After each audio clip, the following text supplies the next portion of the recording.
everybody. We're back in emotional mile. What? Emotional mile. See, he's already taken over the show. Here he is, Dr. Raj. I mean, he's already asked for just a solo performance. He really does not want a co-host or a host. I love my co-host. Yeah. Well, that is appreciated. Dr. Raj is here to talk about all things food, how it can help you, gut health, because ultimately, if you're not taking care of yourself, choosing the right foods, you're going to end up on a table, knocked out, and Dr. Raj is having to perform a colonoscopy. I'm going to get to work on you. Yeah, I don't know. That's one of those jobs, man. I don't think it ever crossed my mind. It's like, what do you want to do? Like colonoscopies? Occasionally at parties, I raffle free colonoscopies, and there's never taken. No never. takers. It's more silent than it's out in outer space. Yeah. It's like pin drop. Like nobody wants a free colonoscopy. And nobody wants to shake his hand. First time I met him, I'm like, man, I'm good. Here you go, elbow up. You're like, I mean, just wrong. But you have to actually, you can't take it so seriously, right? Yeah. Because otherwise you'd just be really depressed. Exactly. All the time. Exactly. If somebody was to look at butts all day and butts and guts, guts all day and not enjoy it, what's the point? I think that should be the name of your independent podcast because guts and butts with Dr. Raj. Yeah, just like Guns N' Roses, guts and butts. Kind of, but not at all like Guns N' Roses. Yeah, absolutely. All right, look, we said we were going to use this podcast to just kind of talk about some foods and the benefits of foods. And, your culture, very different than the way I was raised. So you've got the Indian food. We already know about the black... pepper? No, not black pepper. The beans. The black chickpeas. Black chickpeas. Yeah. It's what our racehorses, like people down in Kentucky getting ready for the Derby and stuff. Yeah. They're feeding them black chickpeas. Black chickpea is the preferred food for a lot of horses across the world. But it's vegetarian and it's high protein. Mm-hmm. So you're talking about high dollar horses. So if they're being fed that, we should definitely eat with the horses because they also eat hay, and I'm not interested in that. But people always say, I'm hungry like a horse, so you have to eat like a horse. Look at you. Yes, I love it. I love it.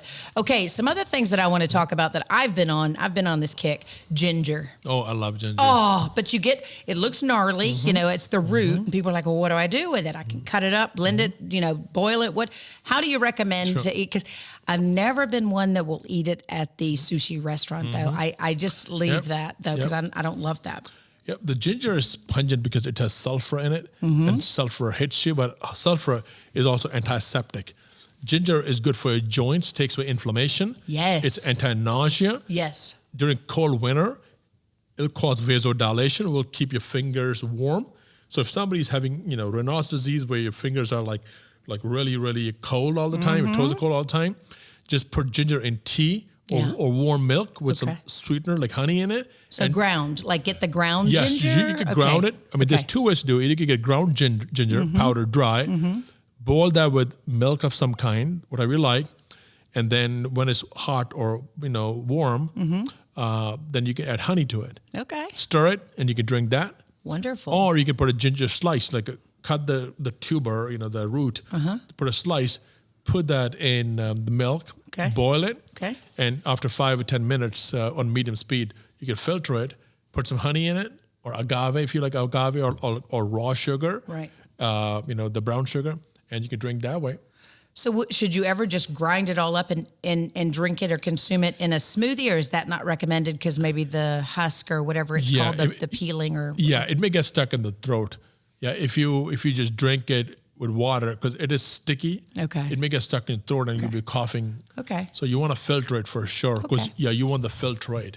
Interesting. You can always boil that in hot water and then filter that out. Now you get ginger water, real ginger water. You can put a mint in there, a little honey or agave in there, drink it. If you want to add a bag of black tea in there too, now you got ginger tea. And that's even more beneficial. You got ginger, you got water, you got lemon, honey, a touch of mint, and then you got your black tea for caffeine. Look at that. And he has an entire staff that prepares all this stuff for him all day long. No, so that's nobody does it. Me, I do myself. Poor turmeric. How important is turmeric? I love turmeric. So my whole civilization, we love turmeric. Indians, we've known about turmeric for thousands of years. It has many benefits. Number one is it's an antiseptic.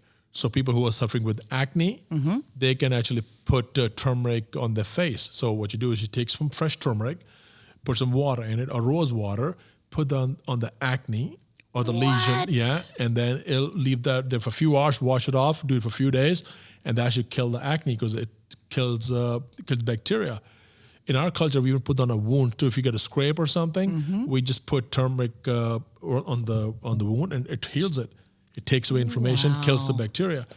If you have chronic pain, joint pains and all, you can get some high quality turmeric from the store, boil that in milk, and then filter that, add some sugar to it, and drink that. You're mentioning milk a lot. What about people who think they may be lactose intolerant? So the reason I mention milk is because a lot of these things which are pungent, like ginger and turmeric, they're slightly acidic. They bother you. Milk is alkaline. Okay. So you want to have alkaline base. So if you cannot do cow's milk or lactose milk, just do a lactose-free milk or soy milk or oat milk. I personally prefer oat milk a lot. So oat milk is good, or you could do a dairy-free, non-lactose milk. That's fine as well. All right. Yeah. So what about blueberries? Is it true that a cup a day will Keep help? me away. Will give you away? Or It will keep me away from you. Cancer. It'll keep cancer at bay. It will keep the GI doctor away too. Oh, yes. See? Remember, I'm a real doctor. You are a real doctor. You don't just play one on podcasts. That is correct. Okay. That is correct.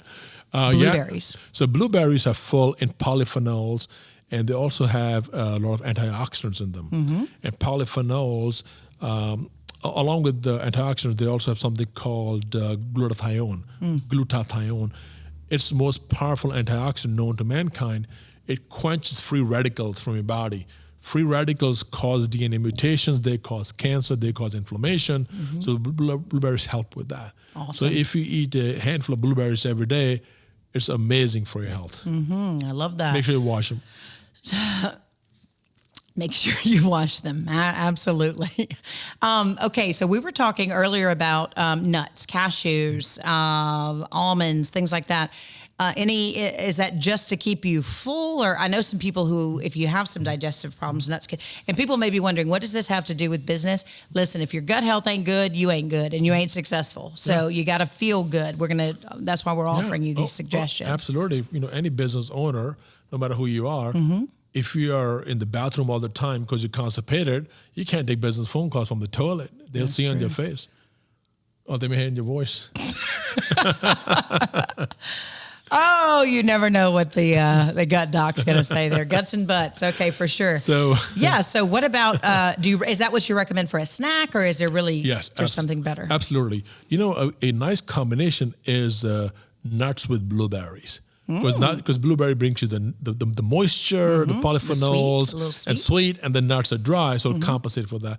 My personal favorites are almonds, and if you can soak them in water overnight, they taste even better because they actually swell up. What? Yeah. If you soak almonds, and this is how we do back home, if you soak almonds in water overnight, almonds actually swell up and they become very soft and they're delicious. Yuck.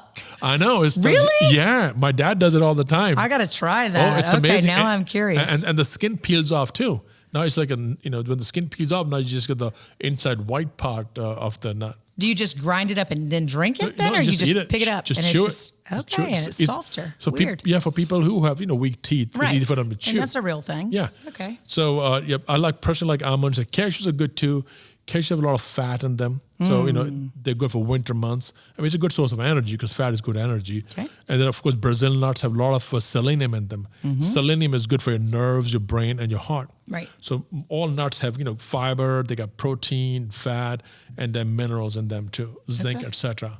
So that's helpful. Yeah, I prefer unsalted. If you have heart disease or something, you don't want to do too much salt. But if you want some salt on it, that's okay. That's no big deal if you're healthy. Yeah. It's essentially everything is available to us that we need to stay healthy and to treat things. And I think oregano is beneficial and all these different herbs and stuff. So there is a book out there too that happened to be authored by this guy. You can get it and it offers you some of these things. What are some other superfoods that you talk about in your book, the book is? My book is called Pursuit of Gut Happiness. Okay. What are some superfoods? Yep. So superfoods, kefir. Kefir is a probiotic. Which is? It's fermented, mostly it's fermented milk. It's lactose based, but we needed to talk about that before the but they also have non lactose kefir as well. They have cashew kefir. They have different types of kefir as well. You can get that at just like the grocery store. Aldi's has it. Walmart has it. It's available in the yogurt section. Kefir. Yogurt. Okay, guys. Kefir, like, Kefir Sutherland. You just take one of the eyes away. I'm aware. Yeah. So it's the same way. It's delicious. Kefir was discovered by Eastern Europeans, actually by shepherds. Shepherds discovered that when they, drank kefir, they stayed healthier longer. And they were living longer too, because kefir has 15 plus probiotics. It keeps your gut healthy, so you can poop better, eat better, less bloating, less gas. What's the origin of kefir? Where does it? Eastern Europe. But what is it? Is it a? Oh, it's let's say it's like buttermilk. Okay. Just like so like it's a derivative of any kind of the dairy. Dairy, dairy, cashew. So cows, sheep, donkey milk. Donkey milk. Yeah, there's a donkey milk kefir too. I don't think that's there is. I looked it up. Donkey milk kefir. Somebody wants to try it? Try donkey milk kefir. I would not recommend that. Okay, what else? And camel milk. After kefir, what is the other? Sauerkraut. Oh, I love sauerkraut. Sauerkraut is great. I love that. It's a good probiotic. Yes. Good fiber, lactobacillus, really good for bowel movements. Okay. And it keeps you healthy too. Miso, the Japanese miso soup, that's also a probiotic as well. Then sourdough bread, like we talked earlier. I can't believe that. I'm so excited by that. Sourdough bread is a probiotic, and studies showed that people who have celiac disease or gluten issues, they actually did okay with sourdough bread because the bacteria broke down most or some of the gluten in the bread. Wow. So you still got to be careful. Just double check. You're better off with gluten-free, but sourdough has those probiotic capabilities and makes the food easier digestible. Okay, here's the big debate about eggs. Everybody likes to get up and maybe start their day with eggs. I said, well, surely you're doing just the egg white. And he says, nope, I'm doing the whole egg white. I do whole egg because mostly because I'm pretty healthy. And secondly is the cholesterol, the yellow. Yep, the type of protein and fat and vitamin A in the egg yolk is very high quality. And raw eggs actually helps it.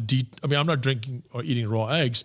I don't think we can do that anymore. No, only Rocky. Only Stallone could do it. But the whole egg has more nutrition value than the egg white. And you mentioned the cholesterols being different, like not the kind of cholesterol, not the blood cholesterol. Yeah, absolutely. So I think there's a misnomer that people think that if they eat whole eggs, then the cholesterol in the blood will go up. The cholesterol in the blood that goes up is actually one that's made by the liver. It's called VLDL. So your liver makes cholesterol and fat too. So where cholesterol is not bad, our body needs cholesterol because cholesterol lines your cells, the membrane of your cell. And if, for example, if you think of cell like a grape, the lining of the grape, that's cholesterol. So it keeps the cell membranes intact. It helps with the signals, the triggers. Because cholesterol is a type of fat. It helps your body transmit signals and function. So word cholesterol should not be scary word. And for people whose cholesterol goes up, that's because the liver is not undergoing proper metabolic pathways. Something wrong with the liver. Yeah. Things you didn't know until you know. Yeah. I can only imagine sitting here having this conversation with you. You're a physician, and normally they say physicians have so much time with patients and they're supposed to move them out. Something tells me you're not like meeting that whole, they're like, Dr. Raj, this patient's been waiting on you for like an hour because you're still in the room, directing them and guiding them. No, I do like to spend time with my patient, but sometimes I have time limitations too. Okay. But I always come to the point quickly. Okay. Like I always want people to know what they need to know from me. Right. So I'm quick with education. I give them the main facts as to what to do. And then what I've also done is I have created, pathways where once I'm done with the patient, if they need more support, my support staff can fulfill the need as well. So that your education or whatever you need is taken care of, but I will give you all the high yielding facts you need to know. 2 minutes with me is all you need because those 2 minutes, you know exactly what to do. And I'm a very clear method guy. Like I like to tell you what exactly we're going to do, how we're going to do it. And that's all you need to know because we'll take care of you. We're 16 minutes in. What are you going to bill? No, I'm kidding.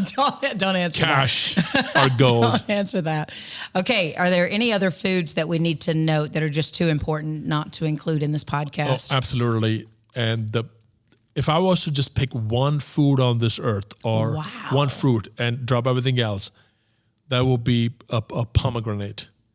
That is the best food on earth. That is not a superfood. That's like ultra superfood. Did you know this? If you I just, didn't know this. If you just drink pomegranate juice or eat pomegranate, you don't need nothing else. It has the highest level of antioxidants and polyphenols. It actually even enhances longevity too. Same thing. My culture, when somebody gets sick, you know how Americans and Europeans, when you go to somebody's house, you bring a box of chocolates or get them a smiley face balloon from the dollar store. No, we give them chicken noodle soup. Or chicken soup. Yeah. We do pomegranate. We actually gift them pomegranate, even though it's hard to peel off, but people can get to it. Okay, how do you eat it? Because that's one of those that I really kind of steer away from, because it's like, what is it? You cut it open, and you've got all those little seeds, the little red. Okay, so You eat the seeds. you just go right in. Go right and chew them, Okay. eat them, swallow them. If you have issue chewing, then of course you put them in a juicer, blend them, and filter them if you don't want the material. But that is the best food on earth. That is the number one food on earth. And I have been like denying myself this food for 54 years just because I didn't know how to attack it. It is amazing, and it's antioxidant, enhances your longevity, helps you with skin hydration, and it's also free radical scavenger. Means if you're undergoing, say, you're going through a stressful period of your life, physically, emotionally, mentally, it's a stress on the body. You eat this fruit, you pretty much de-stress yourself. It's a stress buster food. Wow. Yeah. Dude, I'm so glad I tuned into MarketAbilities, which is a entrepreneurial, creating a business to learn about the pomegranate. Yep. I want to sell my own pomegranate one day. Maybe Dr. Raj's pomegranate. That'd be high quality. You should. High quality, like the sticker there with your face be on it, just high. That's true. Yeah, you would have to do that. Maybe I'll autograph it too. Goodness gracious. Okay, guys, we've told you about the book. Our time's up here. So you want to follow this guy. You want to follow him online and learn all the things that you want to learn that it leaves you just speechless, which you can't be on a podcast. You can't be speechless. That's true. Well, really thank you guys for listening, and I wish you health, wealth, and happiness. There it is. That's what you wanted to leave them with? And a very happy colonoscopy. No, sorry. I did not mean to go that far. Okay, guys, we'll see you next time. Thanks so much for tuning into MarketAbilities. Bye.